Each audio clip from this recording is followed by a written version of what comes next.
Last video में हमने 2025 के सेट से 67, 7, 6, 5 तीन सेट करे थे। आज हम 67 का क्वेश्चन देखते हैं क्या पूछा इसके अंदर। यह क्या है question, calculate cash flow from investing activity. क्या पूछा, cash flow from investing activity from following information. देखिए सिर्फ इन्वेस्टिंग एक्टिविटी 6 मार्क्स में पूछी गई, तो ध्यान दें हमने इसके पहले जो क्वेश्चन देखे थे उसमें क्या क्या आया था। इसमें आया था एक क्वेश्चन में 2 एक्टिविटी थी, इन्वेस्टिंग और फाइनेंसिंग, एक में ऑपरेटिंग और इन्वेस्टिंग थी, एक में सिर्फ ऑपरेटिंग थी। तो ये बड़ा सिंपल सा क्वेश्चन रहेगा क्योंकि इसमें सिर्फ इन्वेस्टिंग एक्टिविटी ही पूछी गई। देखिए क्वेश्चन में क्या क्या है। सबसे पहले ईयर चेक करें 2023 और 24। ये हमारा ओपनिंग डाटा है और ये हमारा क्लोजिंग डाटा है। 10% लॉन्ग टर्म इन्वेस्टमेंट दिए, प्लांट एंड मशीनरी दिए, गुडविल दिए, investment in share of Pinnacle limited लिखे हैं और पेटेंट्स लिखे हैं। अब ध्यान दें हम इन 5 में से हर उस आइटम का अकाउंट बनाएंगे जिसके ऊपर इन्फॉर्मेशन है। किस बात की इन्फॉर्मेशन है, परचेस या सेल की। A machine costing 60,000 depreciation provided thereon 18,000 was sold for 48,000 depreciation charge during the year 60,000। अब ध्यान दें असेट अकाउंट कॉस्ट पे बनाना है रिटर्न ऑन वैल्यू पर। तो यदि आपको आपकी इन्फॉर्मेशन में यदि कोई प्रोविजन फॉर डेप्रिसिएशन या एक्यूमुलेटेड डेप्रिसिएशन का ओपनिंग और क्लोजिंग वैल्यू नहीं दिखे तो आप asset account return on value पे बनाएंगे। यहाँ पर कोई डेप्रिसिएशन फंड या एक्यूमुलेटेड डेप्रिसिएशन का ओपनिंग और क्लोजिंग बैलेंस शो नहीं हो रहा है तो असेट अकाउंट हम रिटर्न डाउन वैल्यू पे बनाएंगे। देखेंगे इससे क्या फर्क पड़ेगा। Dividend receive from pinnacle limited 40,000। अब ध्यान दें ये डिविडेंड रिसीव होना कभी भी इन्वेस्टमेंट अकाउंट में नहीं आएगा, तो इन्वेस्टमेंट अकाउंट बनाने की नीड नहीं है। आगे 10 interest receive on 10% long term investment 45,000। 10% long term investment पे इंटरेस्ट मिला 45,000 का, तो इस पर भी कोई इन्फॉर्मेशन नहीं है। इन्फॉर्मेशन किस तरह की, परचेस और सेल की इन्फॉर्मेशन। ध्यान दें डिविडेंड रिसीव करने की एंट्री क्या होगी, cash account debit to dividend received या bank account debit to dividend received. इसमें कहीं पर भी इन्वेस्टमेंट का नाम नहीं आता है। ऐसे इंटरेस्ट रिसीव करने की एंट्री क्या होगी, cash account debit to interest received. इसमें भी कहीं इन्वेस्टमेंट का नाम नहीं आता है, तो हमें इन दोनों अकाउंट के ऊपर का कोई अकाउंट बनाने की नीड नहीं है। Next one, patents were sold at their book value. Patent book value पे सोल्ड आउट कर देगा। अब पेटेंट पे इन्फॉर्मेशन तो है पर इस इन्फॉर्मेशन में कोई वैल्यू ही नहीं है, तो हमें पेटेंट अकाउंट बनाने की भी नीड नहीं है। तो इन 3 पॉइंट पे इन्फॉर्मेशन तो है पर ऐसी कोई इन्फॉर्मेशन नहीं जिससे हमें अकाउंट बनाना पड़े। गुडविल का भी हम कोई अकाउंट नहीं बनाएंगे, कोई इन्फॉर्मेशन नहीं यहीं से देख के बनाएंगे। तो अल्टीमेटली हमें अकाउंट क्या बनाना है, प्लांट एंड मशीनरी अकाउंट। सिर्फ एक अकाउंट बनाना है, बनाए हम plant and machinery account. Plant and machinery account, इस अकाउंट में सबसे पहले क्या रहेंगे अपन, टू बैलेंस बीडी, इसमें आएगा ओपनिंग बैलेंस, और बाय बैलेंस सीडी, इसमें आएगा क्लोजिंग बैलेंस। ये क्या है, opening balance plant and machinery का है 6 लाख और क्लोजिंग बैलेंस है 8 लाख। ओपनिंग बैलेंस हमने लिखा 6 लाख और क्लोजिंग बैलेंस लिखा हमने 8 लाख रुपीज।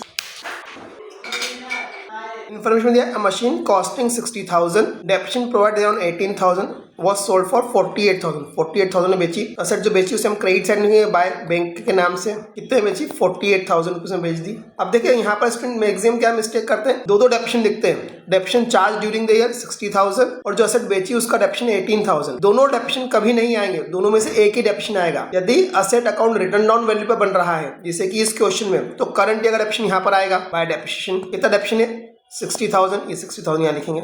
अब ये डेप्रिसिएशन क्यों दिया 18,000, तो ध्यान दें जब हम असेट सोल्ड आउट करते हैं तो प्रॉफिट या लॉस की कैलकुलेशन करनी पड़ती है। तो ये ऐसे ही करेंगे। मशीन की कॉस्ट कितनी थी 60,000, इस पर डेप्रिसिएशन कितना लगा 18,000, कॉस्ट में से 18,000 की डेप्रिसिएशन माइनस करा तो 42,000 बुक वैल्यू आ गई। इसे हमने कितने में सोल्ड आउट करा, 48,000 में सोल्ड आउट करा। तो 42 के एसेट को 48 में सोल्ड आउट किया, ये नहीं कहेंगे 60 के एसेट को 48 में, 42 के एसेट को 48 में सोल्ड आउट करा तो 6,000 यहाँ पर प्रॉफिट है। उस प्रॉफिट को हम डेबिट साइड में लिखेंगे टू स्टेटमेंट ऑफ P&L के नाम से। इसके अलावा और कोई डाटा नहीं है एसेट अकाउंट का, तो हम इसका डिफरेंस निकाल लें। 9,08,000 टोटल रही इधर की। 9,08,000 में से हम माइनस करेंगे 6,06,000 तो हमारा बचेगा 3,02,000 और ये 3,02,000 क्या है, एसेट की परचेस प्राइस। तो यहाँ लिख देंगे टू बैंक परचेस। ये फाइंड आउट करने के लिए हमने एक क्वेश्चन में ये अकाउंट बनाया। अब हम डायरेक्ट बना सकते हैं cash flow statement, cash flow from investing activity. देखिए स्टार्टिंग से चले, 10% लॉन्ग टर्म इन्वेस्टमेंट 450 के इन्वेस्टमेंट 250 के हो गए, 450 के इन्वेस्टमेंट 250 के हो गए। असेट की वैल्यू डिक्रीज हो रही है, इट मीन्स व्हाट, हमने सोल्ड आउट कर दिया है। सोल्ड आउट कर दिया तो कितने 2 लाख रुपीज से जो डिक्रीज है वो सोल्ड आउट है। तो यहाँ हम यहाँ लिखेंगे sale of 10% long term investment 2 lakh rupees से यहाँ पर इनफ्लो रहेगा, असेट के बेचने से इनफ्लो रहेगा। नेक्स्ट हमने चेक करा कौन सा अकाउंट था, प्लांट एंड मशीनरी। इसका तो हमने अकाउंट बनाया, इसके अकाउंट चेक करें। यहाँ पर परचेस भी दिख रहा है और सेल भी दिख रहा है। स्टूडेंट यहाँ पर भी मिस्टेक करते हैं, एक ही आइटम लिखते हैं, तो दोनों आइटम लिखना है, परचेस की भी लिखना है और सेल की भी लिखना है। Purchase of plant and machinery, purchase of plant and machinery. Purchase करेंगे तो आउटफ्लो रहेगा, 3,02,000 से हमारा कैश गया। Then sale of plant and machinery 48,000 से इनफ्लो रहा। वापस हम जाके देखें क्या लिखा, और गुडविल क्या हो गई, इंक्रीज हो रही है। ध्यान दें, गुडविल का इंक्रीज होना आउटफ्लो होगा और डिक्रीज होना इनफ्लो नहीं होगा। गुडविल का इंक्रीज हुआ मीन्स व्हाट, गुडविल हमने नहीं परचेज कर ली तो परचेज ऑफ गुडविल क्या आएगा 40,000 रुपीज से, और एसेट परचेज करेंगे तो ये पैसा आउटफ्लो होगा 40,000 से negative. Then investment in share of Pinnacle Limited, ये क्या हो रहा है, इंक्रीज हो रहे हैं मीन्स व्हाट, यहाँ पर भी ये हमारा आउटफ्लो होगा, हमने परचेज करे इन्वेस्टमेंट 9 लाख रुपीज से इन्वेस्टमेंट परचेज करें, purchase of investment 9 lakh rupees से आउटफ्लो रहा। देन देखिए पेटेंट्स के बारे में क्या कहा, 1,50,000 के पेटेंट थे, आखिर में कुछ भी नहीं बचे, सोल्ड आउट करें, और बकायदा यहाँ पे बोला है सोल्ड आउट कर दिए बुक वैल्यू पर। 1,50,000 से जो पेटेंट की वैल्यू डिक्रीज हुई वो सेल रहा, सेल ऑफ पेटेंट 1,50,000 से इनफ्लो रहा। अब देखिए इस क्वेश्चन में कितने सारे अकाउंट थे, कई सारे डाटा था, लॉन्ग टर्म इन्वेस्टमेंट था, मशीनरी था, गुडविल था, इन्वेस्टमेंट था, पेटेंट था, पर हमने अकाउंट सिर्फ किसका बनाया, प्लांट एंड मशीनरी का। जिसकी भी परचेज और सेल के बारे में इन्फॉर्मेशन है हम सिर्फ उसी का अकाउंट बनाएंगे, उसके अलावा किसी का अकाउंट नहीं बनाएंगे। बाकी सब तो हमें देख के ही पता पड़ जाएगा, यदि वो इंक्रीज हो रहा है तो परचेज है और डिक्रीज हो रहा है तो सेल है। और देखिए क्या लिखा हुआ है, पहली इन्फॉर्मेशन होगी। Second, dividend received from pinnacle limited, तो पिनेकल लिमिटेड से डिविडेंड मिला, इनकम है, यहाँ पर भी लिखाएगा। ऐसे इंटरेस्ट रिसीव्ड हुआ तो ये भी हम लिखेंगे, दोनों चीज यहाँ पर आएगी। इन्वेस्टमेंट एक्टिविटी में 3 चीज आती है, असेट की परचेज, असेट की सेल और असेट से होने वाली इनकम। तो 2 इनकम हुई, डिविडेंड रिसीव्ड 40,000 और इंटरेस्ट रिसीव्ड 45,000। इसको हम ऐड कर लेंगे, सारे पॉजिटिव और नेगेटिव में 3,02,000 और 9 लाख 12 लाख 42,000 से हमारा नेगेटिव है, और पॉजिटिव 2,48,000 348 398 हो गया, 398 में 85 ऐड करें तो 4,83,000 से पॉजिटिव है, दोनों का डिफरेंस निकाला तो 7,59,000 से नेगेटिव आंसर हमारा रहा। इसे हम कहेंगे net cash used in investment activity या इन्वेस्टिंग एक्टिविटी। तो इस तरह से सिर्फ एक अकाउंट बना के ही काम चल गया। तो थोड़ा सा ध्यान से देखेंगे कि किसका अकाउंट बनाना है, किसका अकाउंट नहीं बनाना है, तो हम क्वेश्चन इजीली सॉल्व कर पाएंगे। देखते हैं नेक्स्ट सेट में क्या क्वेश्चन पूछा। यहाँ तो 6 मार्क में सिर्फ एक ही क्वेश्चन रहा, एक ही एक्टिविटी रही। देखें क्या है क्वेश्चन। सेकंड सेट में on 31 March 24 following is the balance sheet of Bhavik limited. Balance sheet दी, बैलेंस शीट की इक्विटी एंड लायबिलिटी साइड दे दी। देन देखिए और क्या दिया है, असेट साइड दी है, असेट पे एक नोट लगा हुआ है प्लांट एंड इक्विपमेंट पे। हम देखिए कैलकुलेट करने को क्या कहा, cash flow from investing activity और cash flow from financing activity. तो ध्यान दें इन्वेस्टिंग एक्टिविटी के लिए हमें नॉन करंट असेट से काम चलेगा, और फाइनेंसिंग एक्टिविटी के लिए share holders fund, non current liability और इवन करंट लायबिलिटी, तीनों चीज देखनी पड़ेगी। इवन बैलेंस शीट की पूरी लायबिलिटी साइड देखनी पड़ेगी फाइनेंसिंग एक्टिविटी के लिए, और इन्वेस्टिंग एक्टिविटी के लिए हमें सिर्फ नॉन करंट असेट देखनी पड़ेगी। अब देखिए property plant and equipment investing activity में जाएगा। यहाँ पर ये ओपनिंग डाटा है और ये क्लोजिंग डाटा है, प्लांट एंड मशीनरी और एक्यूमुलेटेड डेप्रिसिएशन। पिछले क्वेश्चन में ये चीज नहीं थी तो असेट रिटर्न डाउन वैल्यू पे थी, इस क्वेश्चन में ये चीज आ गई है। इसका मतलब ये असेट कॉस्ट पे बनेगा। तो यहाँ पर हमें 2 अकाउंट बनाने पड़ेंगे, एक तो प्लांट एंड मशीनरी अकाउंट बनाएंगे, दूसरा हम एक्यूमुलेटेड डेप्रिसिएशन अकाउंट बनाएंगे। अब बनाना है कि नहीं बनाना है किसे पता पड़ेगा, इन्फॉर्मेशन देख के। तो इन्फॉर्मेशन में क्या है, during the year a piece of machinery costing 8 lakh accumulated depreciation thereon 50,000 was sold for 6,50,000। तो हमें यहाँ पर अकाउंट बनाना पड़ेगा। तो हम दोनों अकाउंट बनाएंगे, प्लांट एंड मशीनरी भी और एक्यूमुलेटेड डेप्रिसिएशन अकाउंट बनाते हैं। पहले plant and machinery account, then accumulated depreciation account. Plant and machinery debit balance लिखेंगे, डेबिट में बैलेंस लेंगे to balance BD opening balance और closing balance by balance CD. Accumulated depreciation में ओपनिंग बैलेंस यहाँ आएगा, बाय बैलेंस बीडी और to balance CD यहाँ पर रहेगा क्रेडिट साइड में, डेबिट साइड में। अब इनका बैलेंस लाके लिख देते हैं। मशीनरी का ओपनिंग बैलेंस 16 लाख और क्लोजिंग बैलेंस 21,50,000, 16 लाख और 21,50,000। एक्यूमुलेटेड डेप्रिसिएशन का ओपनिंग बैलेंस 1 लाख और क्लोजिंग बैलेंस 2,50,000। हम इन्फॉर्मेशन देखें, अकाउंट इन्फॉर्मेशन एक कारण बनाना पड़ा। During the year a piece of machinery costing 8 lakh accumulated depreciation thereon 50,000 was sold for 6,50,000। 650 में बेच दिया तो असेट जितने में बेचे उसे क्रेडिट साइड में लिख दिया एसेट अकाउंट में, बाय बैंक अकाउंट 6,50,000। जो असेट सोल्ड आउट करी उसका टोटल डेप्रिसिएशन, जो 50,000 है, इस 50,000 को आप एक्यूमुलेटेड डेप्रिसिएशन अकाउंट से ट्रांसफर करेंगे मशीनरी अकाउंट में। तो to plant and machinery account 50,000। पिछले क्वेश्चन में हमने ये ट्रांसफर नहीं किया था क्योंकि वो रिटर्न डाउन वैल्यू पर था, वहाँ पे करंट डेप्रिसिएशन आपने यहाँ पर लाके लिखा था मशीनरी अकाउंट में, इसमें नहीं आएगा वो, by accumulated depreciation account 50,000 rupees. अब इसका प्रॉफिट लॉस निकाले। प्रॉफिट लॉस कैसे निकालेंगे, सबसे पहले लिखे एसेट की कॉस्ट कितनी थी 8 लाख। प्रॉफिट लॉस सेम तरीके से निकलेगा, उसमें से उसका एक्यूमुलेटेड डेप्रिसिएशन माइनस करें 50,000, 7,50,000 हमारी बुक वैल्यू आ गई, इसे हम बुक वैल्यू कहेंगे। इसको हमें बेचा 6,50,000 में, तो रिमेनिंग 1 लाख रुपीज का लॉस रहा। 750 की चीज 650 में बेची तो 1 लाख का लॉस। लॉस यहाँ पर आएगा by statement of P&L, 1 lakh rupees का लॉस। टोटल करें 21, 22, 23, 29,50,000, 29,50,000। इसमें से 16 लाख माइनस करें तो 13,50,000। यहाँ पर जो डेबिट साइड में जो लोअर बची वो क्या निकला, टू बैंक परचेज प्राइस जो हमने परचेज करी, और यह ही फाइंड आउट करने के लिए हमने ये अकाउंट बनाया है।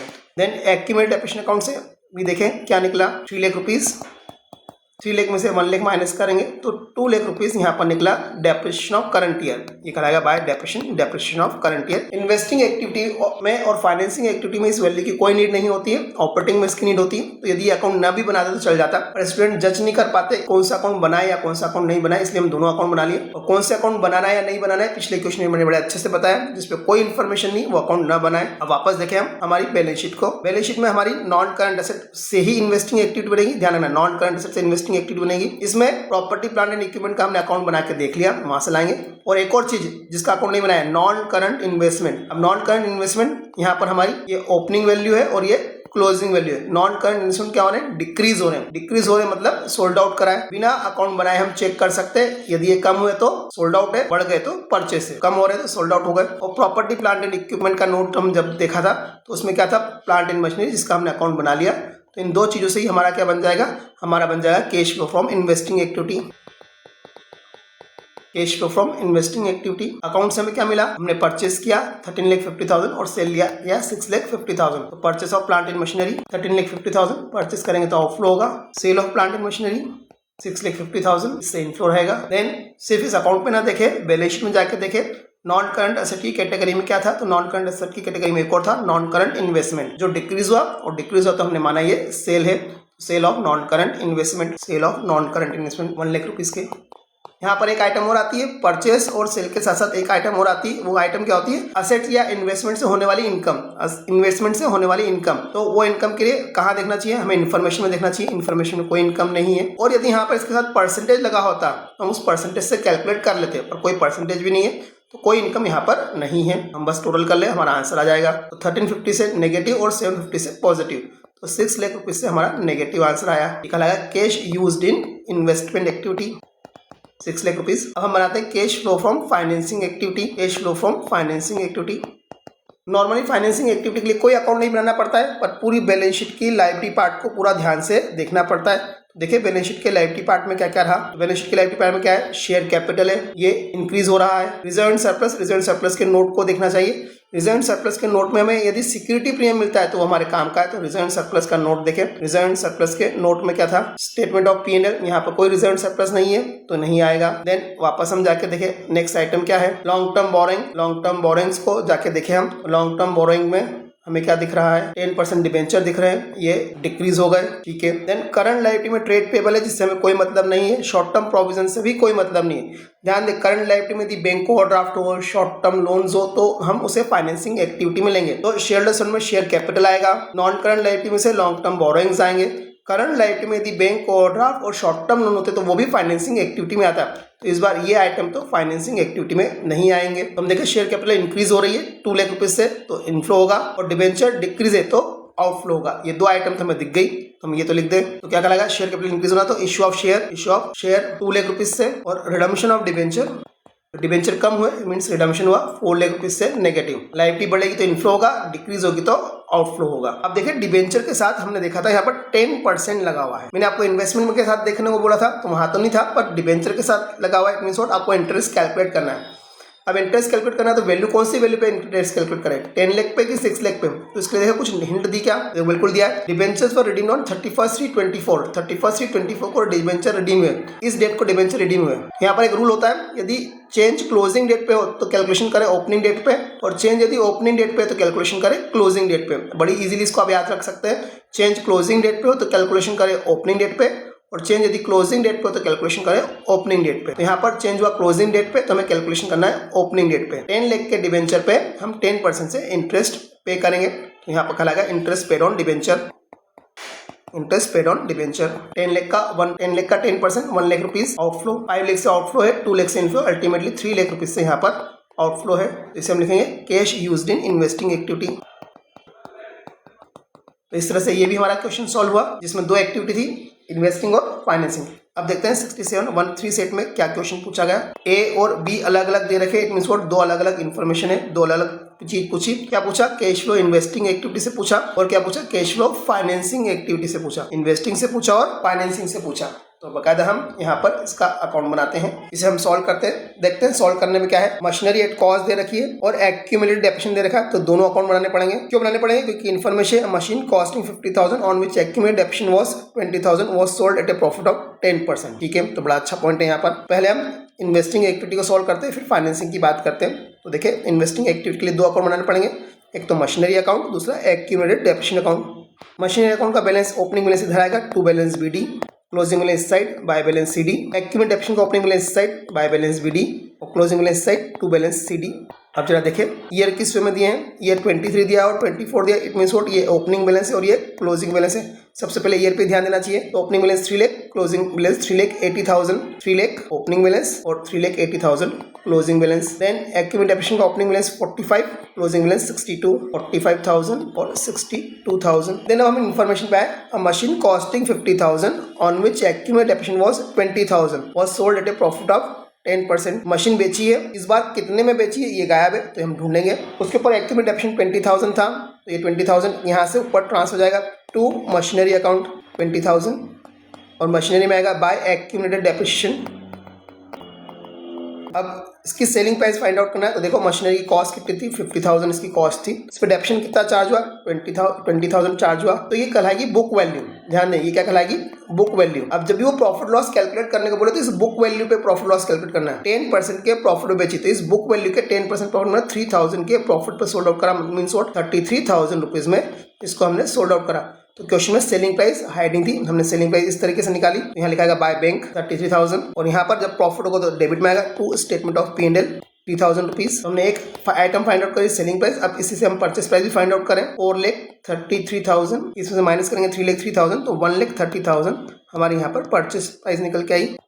टू बैंक परचेस को हमने फाइंड आउट किया। एक्यूमुलेटेड डेप्रिसिएशन अगेन कोई नीड नहीं थी, क्योंकि यहाँ पर हम ऑपरेटिंग एक्टिविटी तैयार नहीं कर रहे हैं। इससे जो निकल के आया वो निकल के आएगा करंट ईयर का डेप्रिसिएशन। फिर भी आप बना लिया करें, क्योंकि आप आइडेंटिफाई नहीं कर पाएंगे कब बनाना है कब नहीं बनाना है bye depreciation account, depreciation of current year. जहाँ नहीं बनाना था वहाँ मैंने बता दिया कि इन्फॉर्मेशन नहीं आए तो अकाउंट नहीं बनाना चाहिए। अब हम बनाए cash flow from investing activity.